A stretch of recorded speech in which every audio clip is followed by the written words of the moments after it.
To the person who made a video on here claiming that Kamala Harris wasn't actually pro-genocide, how dare you? Anyone who is not advocating the end of all arms sales to the state of Israel, along with very strict sanctions, is pro the Gaza genocide. It's as simple as that. And I would actually take this further. Every single American president throughout history, since Israel was created, has been pro-genocide, because genocide is not just about mass killing. Genocide is about the destruction of a people's culture. Now this is where there is a key gulf between scholarly opinion and legal definition of what genocide constitutes, because in the case of legal definition, it is lagging behind the field of genocide studies, which is now much more focused on culture and how peoples can be eliminated without even physically murdering them. However, on the UN Convention of Genocide Prevention, if you look at Article 2 and go to Part E, you will notice that it says forcibly transferring children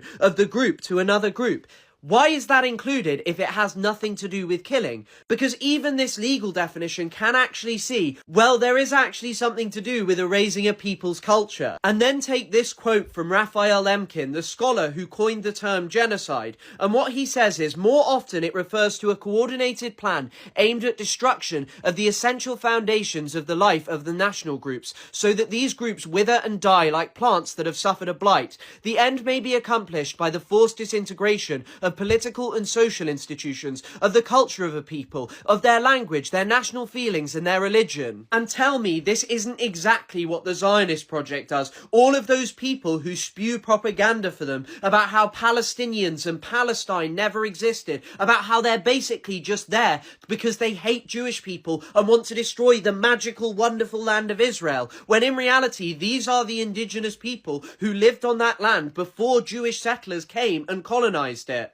And you could look to Gaza and easily see the destruction of Palestinian social life there, the destruction of schools, universities, hospitals, water treatment facilities, and every single thing that human beings need to live. This was done with the intention of making the Gaza Strip unlivable and genociding a humongous amount of Palestinian people. But then take the West Bank, where Israel has imposed a strict regime, where political life is not really allowed, where Palestinians are not allowed to move freely, and increasingly their land is moved into smaller and smaller spaces. This too is genocidal. It is about removing the Palestinian people and their contribution to the land that they've made for thousands of years and replacing them with the idea that it was only ever Israel that existed there. And so even if you have a vaguely more liberal American president like Jimmy Carter, Joe Biden, Obama, who may be willing to say, oh, we're against the settlements, unlike Donald Trump, the truth is that by virtue of not doing anything about them, by virtue of not sanctioning Israel as hard as you possibly can, you are affording them the ability to genocide the Palestinian people and their culture.